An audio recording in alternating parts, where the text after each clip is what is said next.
How to enable two-step verification for Gmail. In this video, I'll show you how to enable two-step verification for your Gmail account. This adds an extra layer of security by requiring a verification code in addition to your password when signing in. Start by opening the Gmail app on your Android phone or iPhone. Tap your profile picture in the top right corner, then select Manage your Google account. Next, go to the Security tab and tap Two-Step Verification. Verify your identity by entering your password if prompted.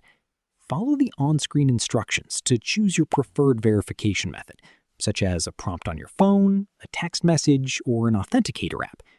Once you've completed the setup, tap Turn On to enable two-step verification. That's it! You've successfully enabled two-step verification for your Gmail account, making your Google account more secure.